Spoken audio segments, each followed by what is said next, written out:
keep on doing what you do, doing what you do. Just keep on doing what you do, doing what you do, doing what you do, what you do. G'day everyone, we are at the Inglis Melbourne Premier Yearling Sale, first official day of inspections, and joining me today from the Australian Chinese Jockey Club and also from Musk Farm is Teresa Poon. Hi Teresa, how are you today? Oh, well, Ben. How are you? Yeah, very well, thank you. Obviously a little bit quiet today, but there's a bit of activity so far on the complex, isn't there? Well, it's busy enough. In my few hours that I'm here, I think there are quite a few people around, the right people. Mm-hmm. And you mentioned the right people. We've obviously got a few trainers and things like that looking at various drafts. Tell us a little bit about the draft that Musk Creek Farm have for this year's sale.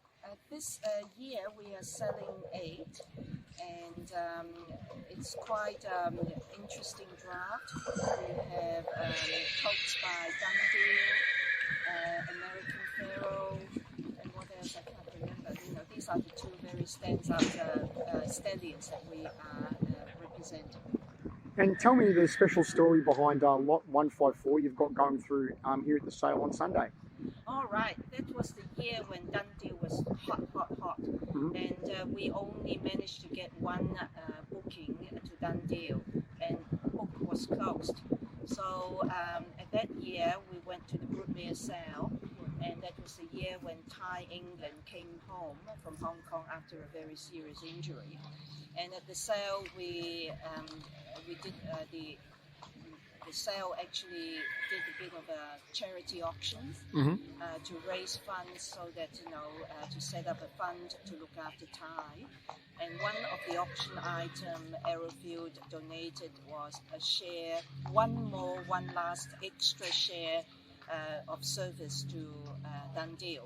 So at that time we were very upset that we couldn't get more mares in, so I speak to my partner David and said, why don't we buy one?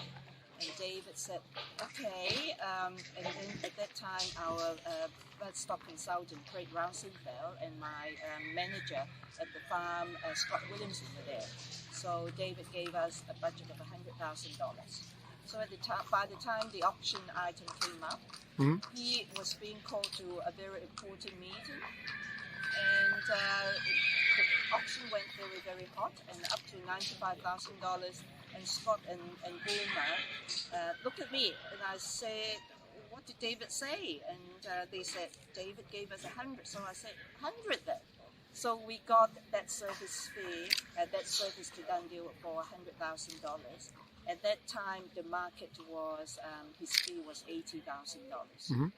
So we got the service to Dundee, and then we looked at each other and said, hang on a minute, we don't have a mare.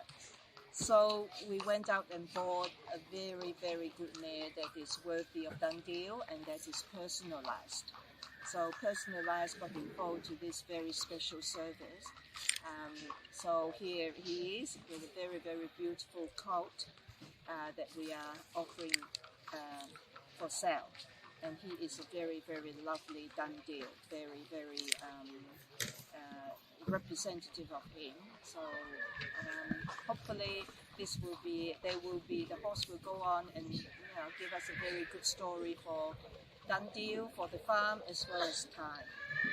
And tell me a little bit about the Australian Chinese Jockey Club, which I've recently come on board as a member. Yeah, you are a very valuable new members. Yeah. You've done a lot of things for the club. Australian Chinese Jockey Club was inaugurated 6 years ago. The mission was to introduce horse racing, all facets of horse racing, to the Asian community, and to get them involved and give them the pleasure of sharing everything to learn about horse racing. And we were very lucky that with my friends in the industry, we got a lot of support, one of which was Racing Victoria. To this day, they are still our sponsor, and with their sponsorship, we managed to go places to everywhere that we wanted to go. So our members actually had a very good grounding, as in knowing a lot of, learning a lot of facets, and we made a lot of friends. And how many horses race in the ACJC colours? Obviously, we had AC Dolce run 4th at Moonee Valley last Friday night. Yes, we have in the past and now, we would have more than 20 horses racing in the ACJC Silks. And some of them are very promising, like AC Dolce. We bred the horse as well. Swetnam Adam Sensor was very generous. He actually loaned us the mare, so we don't have to buy a mare, and we just have to pay the service fee to American. And we bred the same mare twice back to Coronado. We sold the youngest one at the premium, at the profit, and the younger sister, who is a 3-year-old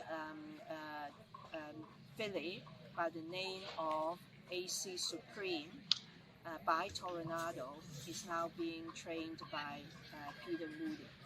And Peter has a very high opinion of her, and she is going to go into the races very soon. And you're a big promoter on your Twitter page of inclusivity in racing. What's that all about?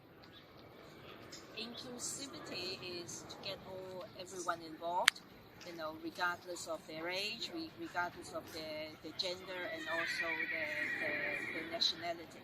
So, of course, Australian Chinese Jockey Club is about including the Asian community into horse racing, and so far we have done very well. A lot of Asians who are living in Australia, in Sydney and Melbourne, are our members now.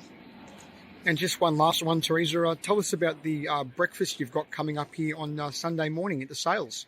Oh yes, we have organised some breakfast down here at Musk Creek Farm, Marquee, and they are about 25 of us. They are going to come here and just have a feel of, what auctions is all about. Auction is the place where all the race horses, the champions, start. And so they will come here and have a look at how horses are being paraded and the inspections, and how they are being prepared before going to the auction ring, and how they are being sold to at the auction to continue or to begin their racing career. So if anyone are interested, 10 o'clock at Musk Creek Farm, Barn F, we'll be there, and we can just join you in a very casual walk around and look around. Teresa Poon, thanks for your time. Thank you.